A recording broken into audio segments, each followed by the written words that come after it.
Mesdames et messieurs, bonjour, merci de la fidélité. C'est un nouveau numéro qui commence lundi 18 mars 2019. C'est un grand plaisir, un réel également, parce que très nombreux à nous suivre à Kinshasa, au Congo-Brazzaville. Merci aussi à vous tous qui nous suivez en ce moment sur le bouquet Orao. Vous êtes en Europe, aux États-Unis et aussi en Afrique. Merci de la confiance. Qu'est-ce que de ce jour, recevoir 3 invités sur ce plateau. Joël Kadenanga, bonjour. Bonjour, cher confrère. C'est toujours un grand plaisir de te retrouver. Moi et les frères. Heureux de vous retrouver sur le plateau et en dehors du plateau. Et voilà, merci. Impact News, c'est le patron d'Impact News. Christophe Emango, bonjour. Bonjour Michel. Consultant juridique. Oui, consultant juridique, oui. Nous sommes là pour apporter certains éclaircissements concernant la marche de l'État et beaucoup de questions qui ont trait avec le droit ici en République démocratique du Congo. Merci d'avoir répondu à notre invitation. Mike Mukeba, bonjour. Michel. Bonjour, Roman. C'est un grand plaisir, hein. Merci de partager. Là, comme consultant. Ok. Voilà, nous aurons également recevoir tout à l'heure Serge Oyumbe qui sera là aussi dans ce plateau. 4 invités pour parler des sujets de l'actualité des sénatoriales. Le résultat, vous le savez, donne largement une écrasante majorité au Front commun pour le Congo, le FCC, l'UDPS et d'autres partis n'ont reçu que quelques sénateurs. On va en parler avec les conséquences politiques. La base du UDPS qui a réagi vigoureusement à travers les actions de rue ici à Kinshasa, également à Mbujimaï. Les démarches enregistrées en même temps. Le président Félix Tshisekedi, en tout cas au cours de la réunion institutionnelle convoquée ce lundi, devra prendre d'importantes décisions. C'est qu'on laisse attendre son directeur de cabinet, Vital Kamere. On va examiner cela avec nos invités aussi. Nous allons parler de ces résultats de sénatorial avec les conséquences aussi sur l'épineuse problématique de la corruption. Et ça aussi, comment entrevoir la suite des événements. On va en parler dans cette émission. Et pourquoi pas aussi aborder la crise qui sévit notamment dans des différentes entreprises publiques. Et aussi la course au gouvernorat, c'est pour bientôt à Kinshasa et également dans d'autres provinces. On verra qui sont les candidats et quelles sont leurs chances et pourquoi, comment aussi élire les gouverneurs pour que finalement nous puissions booster le développement de nos différentes provinces et également la problématique. Dans les journaux de ce jour, Forum des As, un observateur s'interroge sur le début de la présidence Fachi. Peut-on concevoir un état des droits sans sécurité? Confusion autour des sénatoriales. Fachi s'implique. Candidat gouverneur de la ville de Kinshasa, Raphaël Kibuka Tosokolakin, c'est ce slogan, on va en parler.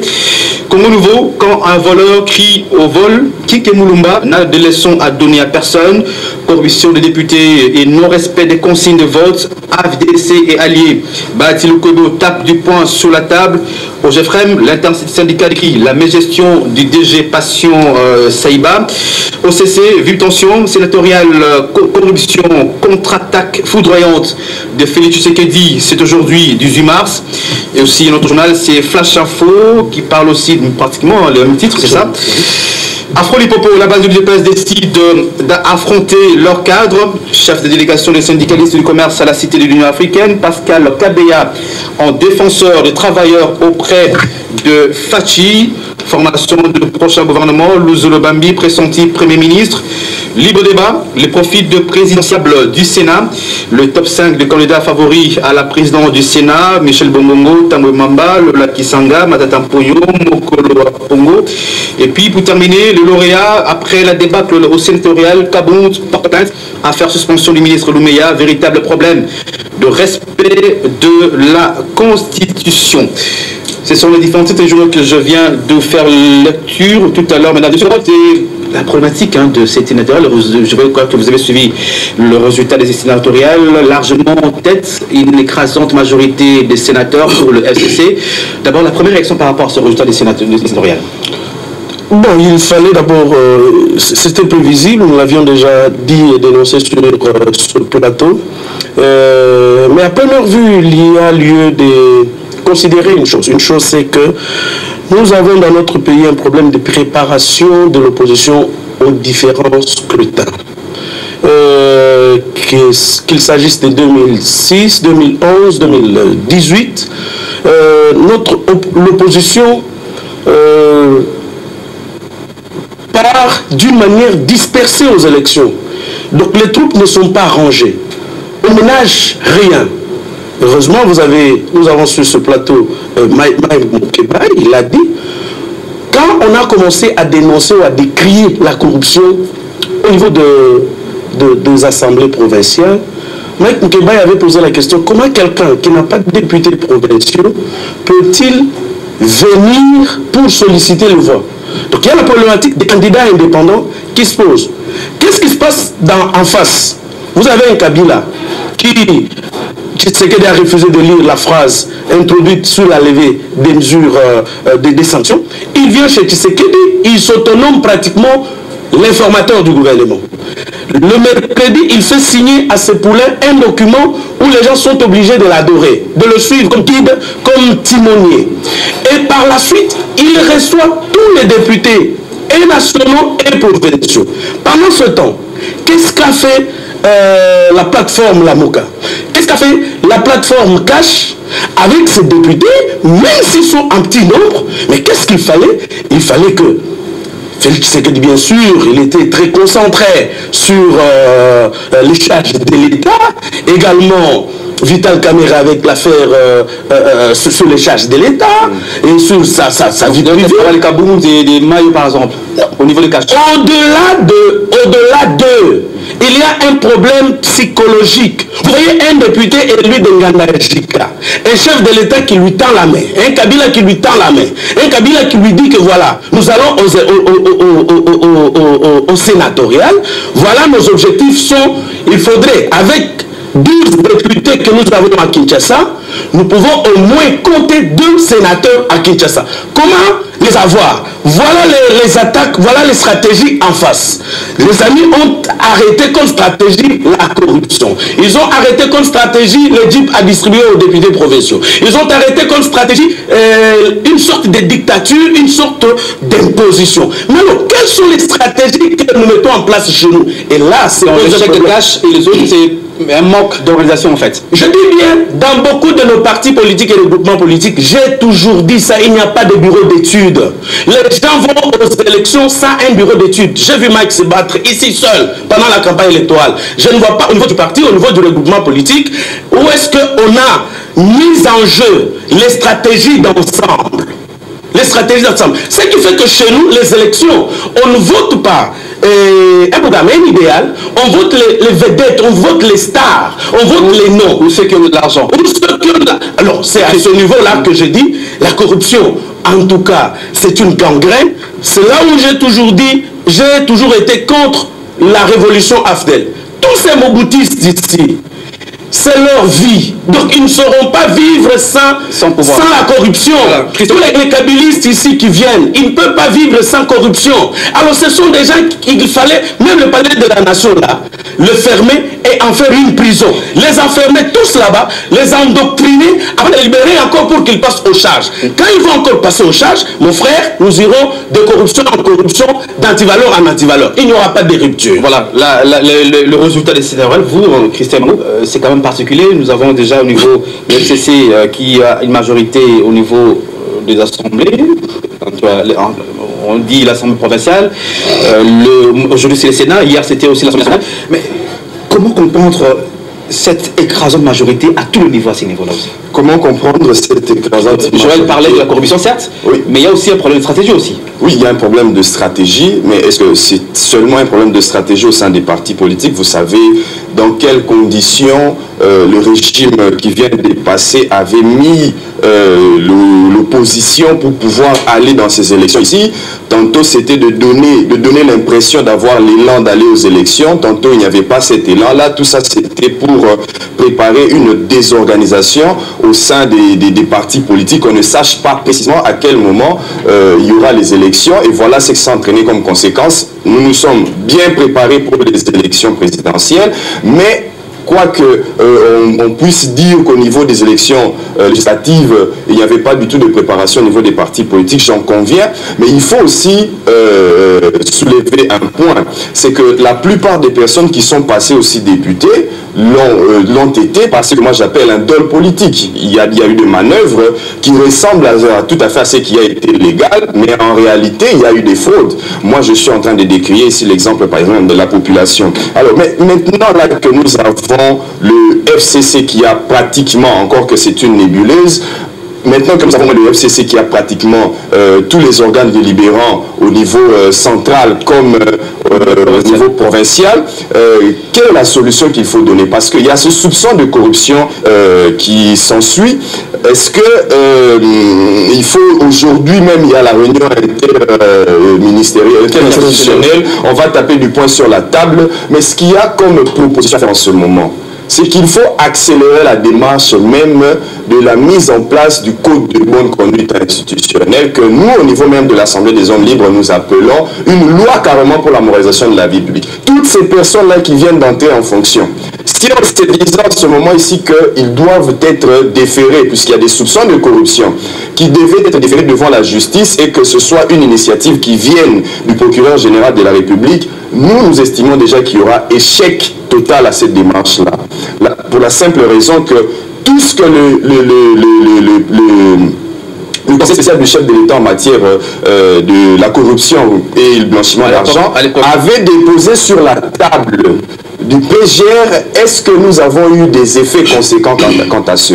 Rien du tout. Ce qui fait que maintenant, là, il serait mieux qu'à la décision qui va tomber certainement aujourd'hui, qu'on puisse d'abord mettre de côté le procureur général de la République, nommer une nouvelle personnalité, et nous pouvons espérer que toutes les démarches autour des questions qui concernent la corruption, soi-disant des députés provinciaux, peut aboutir. Je pense que c'est ça la meilleure des voies à suivre maintenant. La loi sur la moralisation de la vie publique aura pour objectif principal d'abord à ce que toutes ces personnalités-là commencent par déclarer tous leurs avoirs dès qu'ils entrent en fonction, et en sortant de là, il faut qu'il y ait une commission spéciale qui puisse suivre tous ces mécanismes-là. Voilà, et je voudrais même terminer par les députés de l'UDPS, puisque ça a été une honte, ça on ne peut pas les escamoter. Je crois qu'il n'y a pas que l'UDPS, nous on a beaucoup plus espéré sur ceux-là parce que les autres on connaissait déjà les conséquences, mais on peut quand même espérer à ce que toutes ces personnalités-là puissent démissionner d'abord. Parce que à quoi ils vont servir à cette assemblée-là? Je ne sais pas moi, ils appartiennent à quoi finalement? Au FCC carrément pour sortir des sénateurs qui relèvent du FCC, ou bien ils vont faire entre guillemets le vent de l'opposition qu'on attendait toujours, quoi qu'ils sont maintenant au pouvoir. Voilà Mike, est-ce que ces résultats étaient prévisibles? C'est la question qu'on se pose. Non, ces résultats étaient prévisibles. Je me demande pourquoi ça a été surprenant. Les FCC contrôlent largement les assemblées provinciales. La preuve en a été apportée avec l'élection des bureaux définitifs. C'est pas une surprise. Je me demande pourquoi les gens sont surpris. L'effet nouveau, l'insolite, c'est cette affaire de corruption à large échelle imputée à certains. C'est cela. Ce qui est insolite, c'est cela qui fait tiquer un peu. Mais déjà au niveau des bureaux définitifs, le FCC s'était tapé, si je ne m'abuse, je crois, 20 assemblées provinciales. Oui, donc c'était prévisible. C'est cela le reflet des élections que nous acceptons malgré nous. Ces résultats nous sont imposés et nous nous inclinons. Dans notre temps, Martin Fayulu continue à se battre. Donc il n'y a pas de surprise possible, sauf à donner cette question de corruption. Félix convoque une réunion toujours, comme toujours, des solutions à peu près. Il convoque ce matin une réunion interinstitutionnelle. C'est pour dire quoi? Il ne faut pas qu'on se trompe des débats. La question, elle est d'ordre moral et politique. Elle n'est pas d'ordre légal. Elle n'est pas d'ordre judiciaire. Vous n'avez pas des faits à apporter au parquet. Il y a des soupçons. On s'est rendu compte que les députés de l'UDPS n'ont pas suivi la consigne des votes. Mais vous ne pouvez pas le prouver. Vous n'allez pas réunir les chefs de corps ici sans avoir des faits précis à mettre sur la table. Qu'est-ce que Félix mettra sur la table ce matin? Ou je ne sais à quelle heure que la réunion va commencer. C'est cela tout le problème. C'est un peu prisme-là. Qu'est-ce qu'il va dire au président de la Cour constitutionnelle? Donc nous avons entendu que les députés de l'UDPS... Ah non, c'est pas ça l'État. À ce niveau, c'est qu'il y a des faits à mettre sur la table à chaque des députés. J'ai entendu des rumeurs d'annulation. Ça ne me gênerait pas, mais je ne vois pas comment la Cour constitutionnelle annulerait ces élections. admettons qu'il y a des faits de corruption. Ces faits sont à relever dans les chefs des individus. Et ce qu'il y a à faire, c'est de les sanctionner. Mais le processus en tant que tel, a-t-il connu des irrégularités? C'est là la grande question. Je l'ai déjà entendu Félix dire une autre fois qu'il souhaitait que nous passions au suffrage direct. Mais il n'a pas poussé la réflexion beaucoup plus loin. Il faut pousser la réflexion profondément avec l'UDPS. Si vous changez le mode de scrutin, vous touchez et à la lettre et à l'esprit de la Constitution. Il y a des équilibres qui font.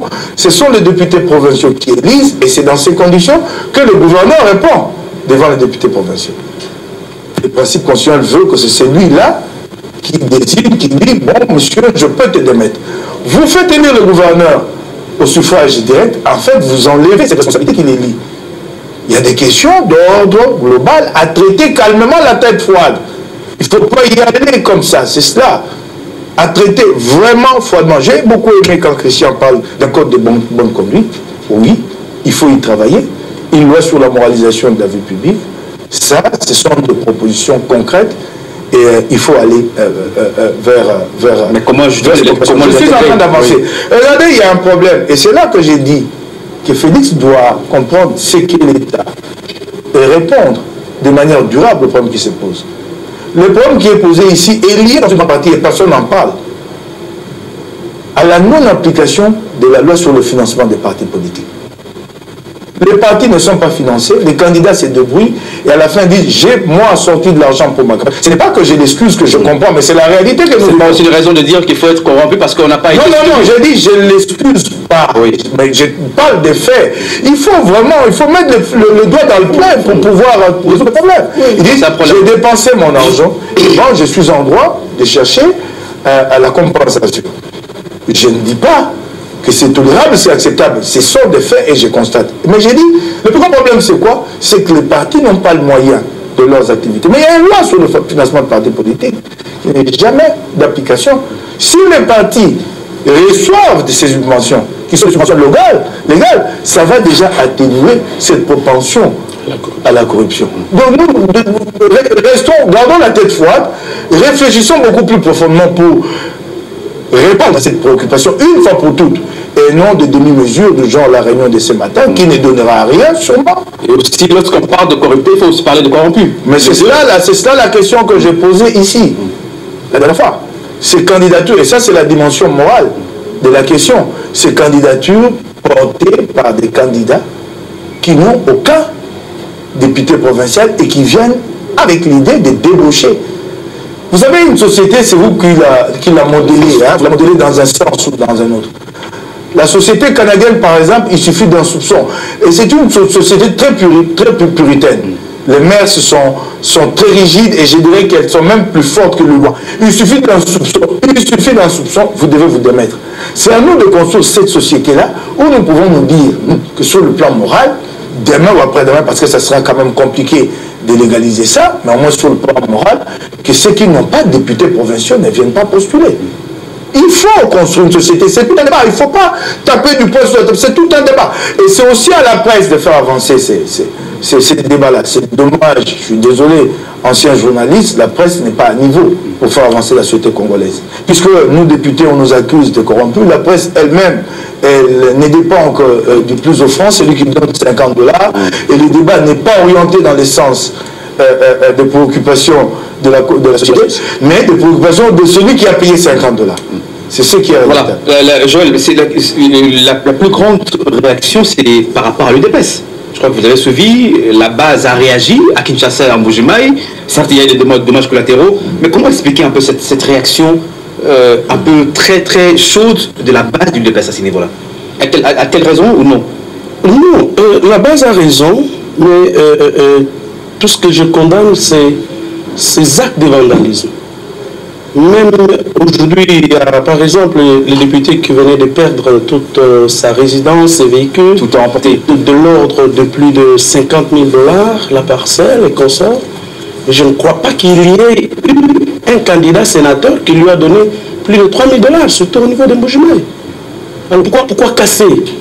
Et là, non seulement que les codes de bonne conduite dont parle, et il existe, je crois, au niveau d'ailleurs de la commission d'éthique que dirige le professeur dont j'ai oublié le nom, ça existe, mais il faudrait tout simplement que l'on puisse mettre les garde-fous de telle sorte à le mettre réellement en pratique, mais il faudrait aller au-delà de tout ça. Il faudrait aller au niveau des partis politiques. Mais laissez-moi faire une petite mise au point. Je suis très très heureux, très content que je constate que dans le chef de mon confrère Mike Kebab, il est revenu. C'est Mike qui faisait et qui fait la fierté. Mais c'était non. Là, j'ai reconnu mon Mike. D'ailleurs, après, ici, le soir, en tout cas, il va enlever sa veste de député. Nous allons un peu nous retrouver en journaliste. Non. S'il vous plaît, parce que là, j'ai retrouvé mon confrère. Et d'ailleurs, on en parlait dans un forum WhatsApp, journaliste en action. Et chacun reconnaissait que Mike l'a encadré à une certaine période, Bobo et consorts. Là, vous sentez que c'est un homme d'État, vous sentez que c'est un analyste. La campagne électorale est terminée. Et non, ça, je dois le féliciter ensemble avec. Alors, revenons. Il n'y a pas que les institutions ou les animateurs des institutions qu'il faut louer, mais il y a également les militants qui doivent être encadrés. Faudra-t-il manifester comment, où et pourquoi? Ces manifestations-là, c'est bon. C'est ce que les députés devaient s'en pourchasser à ce niveau. C'est ce qu'on a attendu du message qui avait été lancé par Fayoulou, mais ça n'avait pas répondu. C'est ce qu'on attend des militants des partis politiques. Mais il faut que ces militants ne puissent pas casser les biens des privés. J'ai vu des véhicules qui ont été caillassés. Le siège du PPRD qui a été vandalisé, la résidence de ces députés qui a été vandalisée. Mais est-ce qu'il faut vraiment vous attaquer au privé, vous attaquer aux institutions? Parce qu'on casse les bus, par exemple, des Transco. Les députés, Mike n'entrera plus jamais, je dis bien, plus jamais dans les Transco. Comment ça?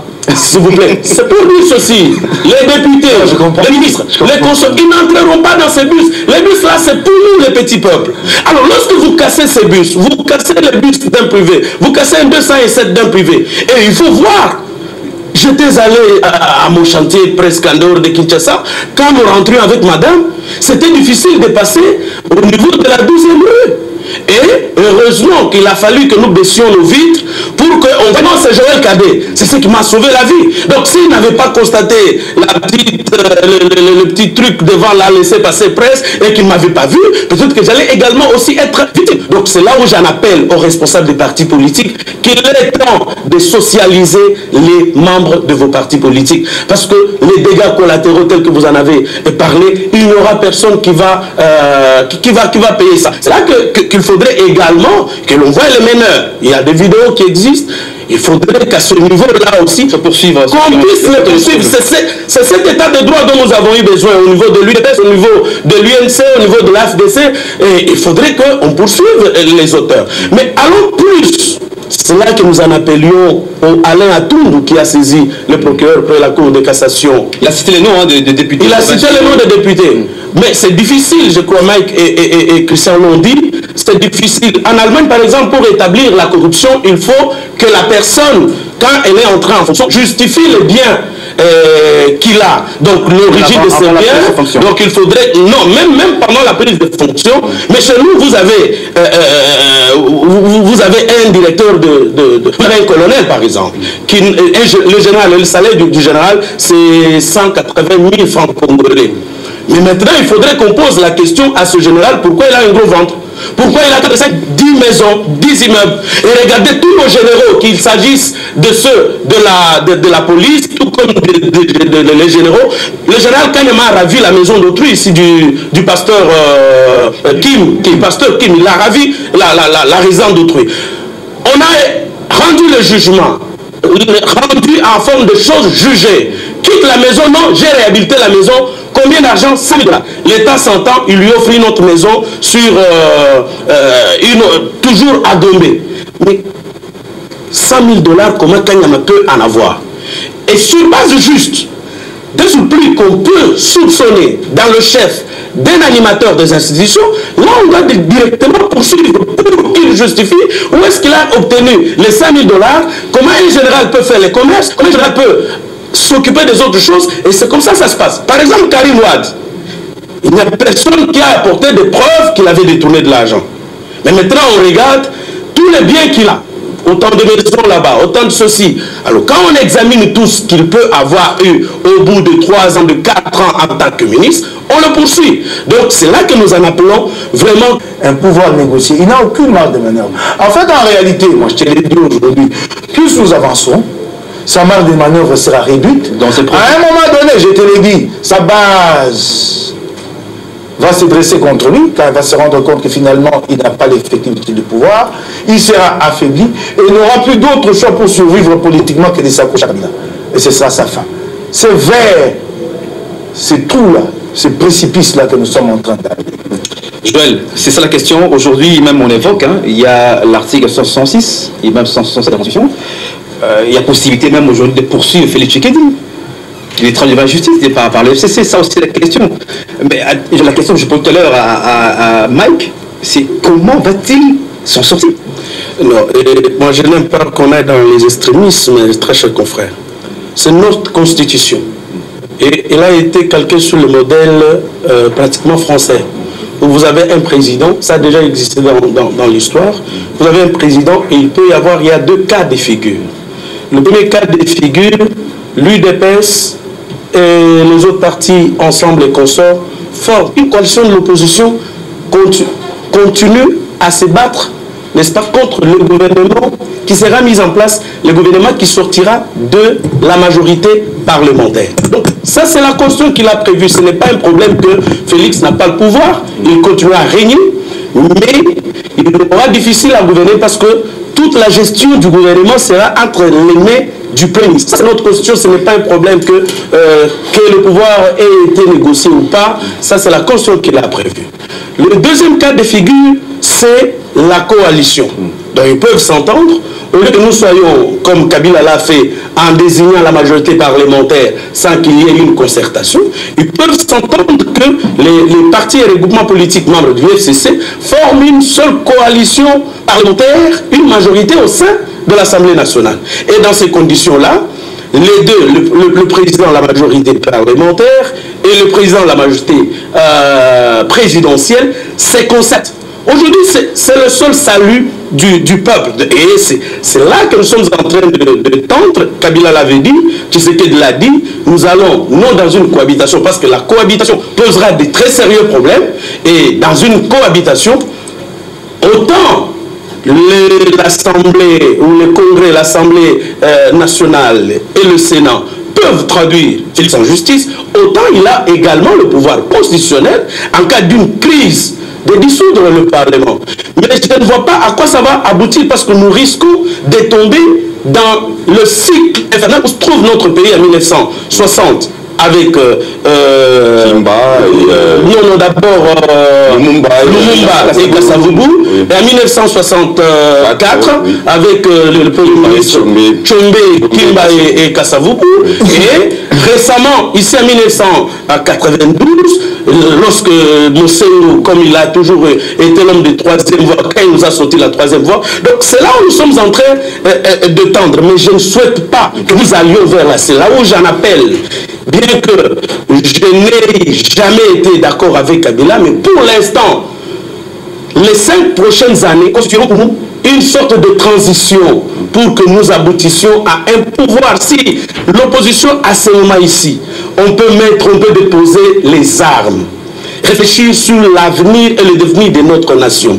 Réfléchir, ça voudrait dire comment est-ce que nous pouvons pousser Kabila avec toutes ces antivaleurs à la porte. Donc nous avons le peuple. Au lieu que le peuple, voilà, au lieu que le peuple puisse s'attaquer, s'acharner contre Félix Tshisekedi demain, mais que ce peuple ici s'associe à Félix Tshisekedi pour voir dans quelle mesure il faudrait mettre Kabila à la porte. Vous l'avez entendu le samedi passé lorsqu'il scandait, il disait une chanson échangée à qui Papa Lobaki Kabila.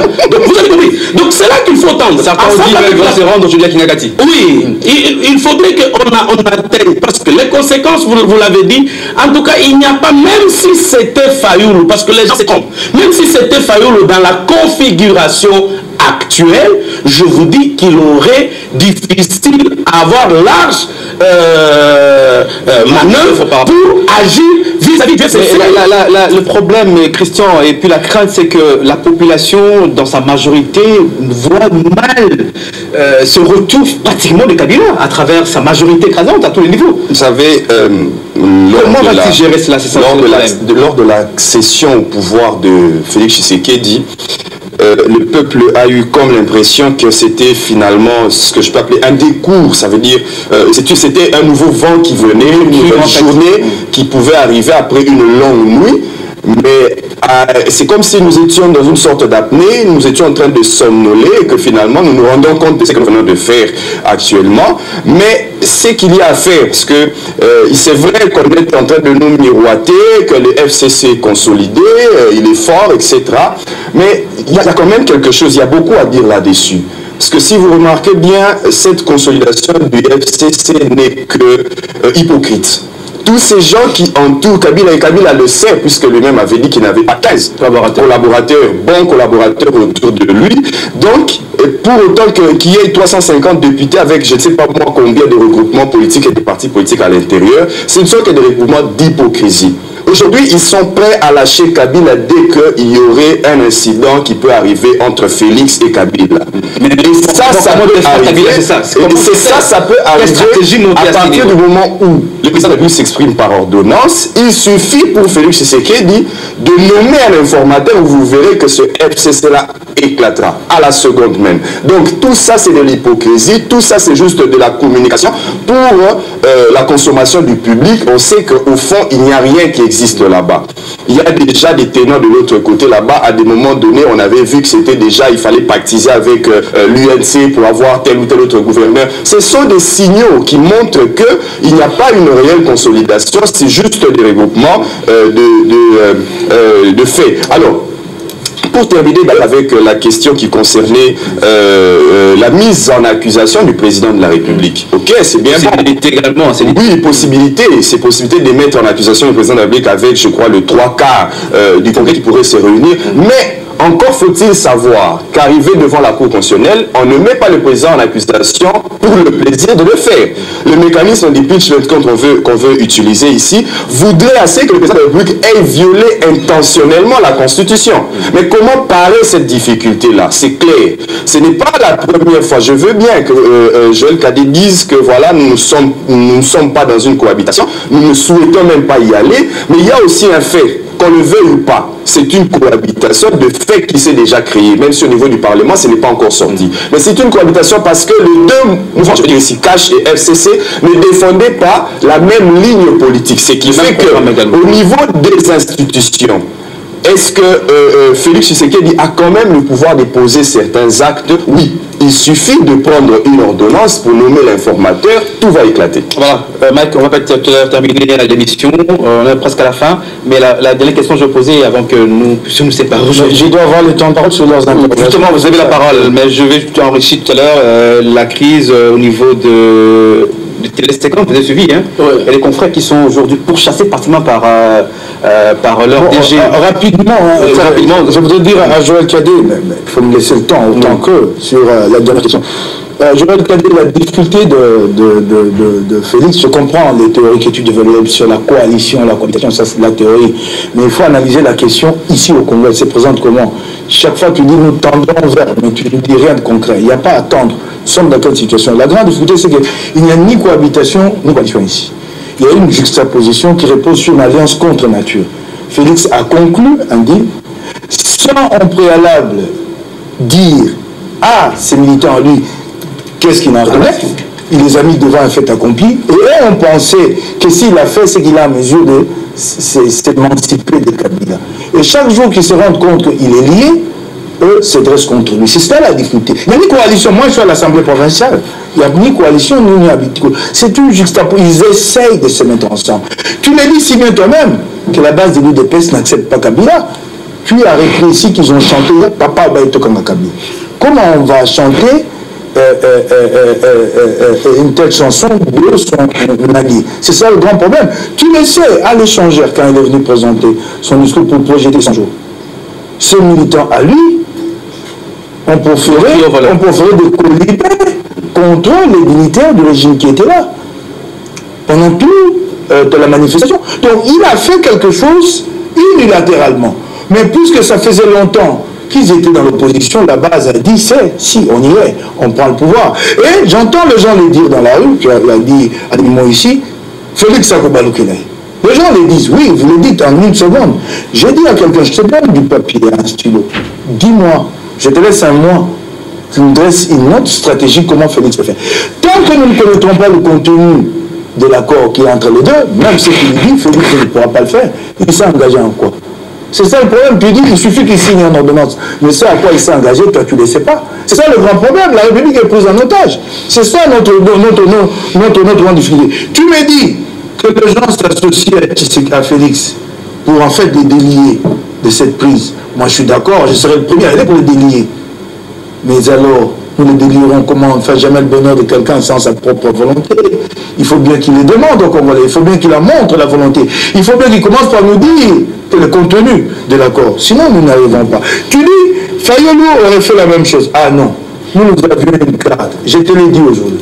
Fayolou proclamé président provisoire le même jour, nous aurions demandé à Nanga d'aller jusqu'au comptage manuel, de ne pas publier les résultats des données électroniques qu'il avait pour donner la majorité à l'Assemblée. Rien que cette déclaration aurait eu de l'effet, Nanga se serait arrêté. Nous avons cette réponse tous les jours, nous ne voulions pas vous la donner, nous vous la donnons aujourd'hui. Nous avions une parade de dire, Nanga, monsieur, arrêtez. Arrêtez, nous irons jusqu'au dernier bulletin. Vous savez que ces résultats ont été proclamés alors que les centres de compilation étaient fermés et que pas la moindre compilation n'était organisée. Mais Félix, c'est ça le problème du pouvoir négocier que tu sembles balayer. Pouvoir négocier, pas légitimité pour regarder Kabila dans les yeux et dire à Nanga, monsieur, arrête ton processus de données électroniques. C'est ça le grand problème. Nous avons une marge de manœuvre. Je ne vais pas te dire quelles sont les autres astuces que nous n'avions pas prévues, puisque nous les gardons encore dans notre... Il faut dire aujourd'hui, au cours de la réunion internationale, il faut quand même laisser la dernière question que je posais par rapport à Télé 50, les confrères, nos confrères à nous, sont pourchassés par Jean-Marc Kassamba, Kamamou qui est pratiquement mis à la porte. Je suis désolé. On déresponsabilise certains. Je suis désolé. On pensait que c'est la chaîne de Kassamba, finalement, c'est pas... Je suis désolé, je ne vais pas moi me mettre à me moquer de ces confrères, mais je rappelle une chose, c'est cela les Congolais, les propres du Congolais. Il y a quelques mois, j'étais encore journaliste, j'ai fait un article que la faillite frappait à la porte de Jean-Marie Kassamba. Laissez-moi le rappeler, mais c'est sans cynisme, sans méchanceté. Il s'est trouvé des journalistes de Congo, de Télé 50 pour dire, est-ce que tel que nous sommes habillés là, nous ne sommes pas payés? Il n'y a pas longtemps. Et je le disais, ben, ça ce n'était qu'une anecdote. C'est-à-dire le Congolais, vous battez pour son bien, mais lui défend son bourreau. Hein? C'est une sorte de complexe, comment on appelle ça? Le complexe de Stockholm, hein, où la victime finit par développer de la sympathie pour son bourreau. C'est terrible. Mais ce n'était qu'une anecdote. Je l'ai dit, et Jean-Marie est maintenant au bout du rouleau. C'est fini. Il n'y a pas de modèle économique dans la presse d'un média riche dans un pays pauvre. Vous emmenez CNN à Kinshasa, CNN fait Jean-Marie qui a profité des subventions de l'État et de revenus de toutes sortes illicites. Aujourd'hui, il ne peut plus avancer. Parce que les votes sont fermés. C'est clair. Joël. Il va à la fermeture. Et je reviens sur ce que j'ai dit. Il n'y a pas de modèle économique de presse riche, prospère, dans un pays pauvre. Le principal revenu de la presse, c'est la publicité. Elle n'existe pas ici. L'économie ne tourne pas, il n'y a pas d'entreprise. Il y a quelques entreprises qui font des annonces, le font à la télé et à la radio. Et c'est eux qui imposent des prix. Et l'autre source de revenus, j'en ai cité une, la deuxième, ce sont les abonnements, donc les ventes, ainsi de suite. Voilà. Et ça n'existe pas. C'est quand même particulier, hein. Il faut dénoncer au niveau de l'UNPC aussi. Non, l'UNPC pourra dénoncer. Vous savez, qu'il s'agisse de Digital ou de Télé 50, c'était Moïse Katumbi, c'était la famille présidentielle, c'était au niveau de la présidence, Kassamba utilisait le conseiller du chef de l'État pour faire vivre cette chaîne-là. Et la plupart de ceux qui se défendaient à l'époque, c'est parce qu'ils étaient des attachés de presse, des conseillers de communication par-ci par-là, ils vivaient de ces moyens-là, mais qu'aujourd'hui que les vannes ont été fermées, c'est difficile de tenir. Il n'y a pas que... Pour autant qu'on revendique ce droit d'être pourchassé par un... Non, c'est là où mon confrère Kassamba se montre cynique, c'est là où il se montre un peu, il agit sans cœur comme Kabila. Bon, et heureusement que c'est leur manière d'agir. Mais je voudrais un peu finir pour dire à ce moment je suis serviteur de Dieu. J'avais cru qu'il y aura alternance, même comme vous voulez, et l'alternance a eu lieu. Vous savez ce qui est arrivé à la conférence nationale souveraine? Elle était constituée en majorité, je vous dis bien, de moboutistes. Mais quand il s'est agi, et Christian l'a dit ici, quand il s'est agi de l'intérêt supérieur de tous, tout le monde a voté Tshisekedi. Donc je vous dis que d'ici là, ce pays n'appartient à personne. Ce pays a sa destinée particulière qui, depuis sa création, un État indépendant avant l'indépendance, Dieu continuera à nous surprendre et il n'y aura plus de gouttes d'eau dans une alternance. Merci. Nous l'avions dit. Dieu va intervenir. C'est ma foi. Sinon, c'est ma conviction, Mike Moukebaye. C'est ma conviction. Dieu va faire des choses de miracles. Kabila partira. On a dit qu'il y a eu un accord secret entre Félix, etc. Bon, ce qui est connu, c'est l'accord concernant la désignation du formateur.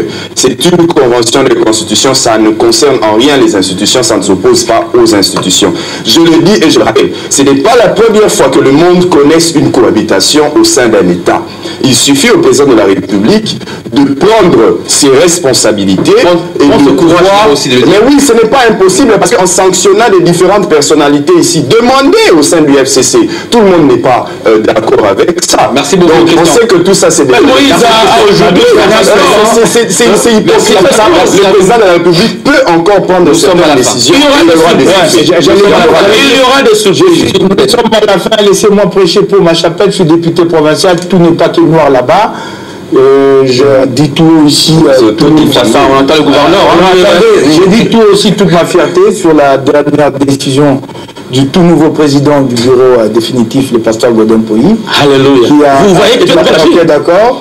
Mais il avait aussi ses pouvoirs hier. D'accord, qui a publié un communiqué dans lequel il demande à tous ceux qui sont partis avec les engins, les véhicules de l'Assemblée, notamment les anciens membres du bureau, de restituer ces véhicules-là. Certains sont passés pour fournir des explications, mais sans amener les véhicules.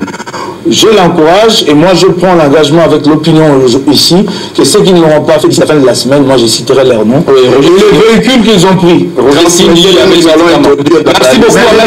La cohabitation, merci à vous. La cohabitation, c'est revenir au peuple. C'est celui-là qui va. Dieu va faire un miracle. Merci pasteur. Merci à Moron Djambé. Merci à Georges Libengue qui était derrière la caméra. Aleka Bongo. Merci à vous et aussi à la réalisation de Dudu Montiri. Alors, donc, du merci demain pour un autre numéro de kiosque. À très bientôt. Au revoir.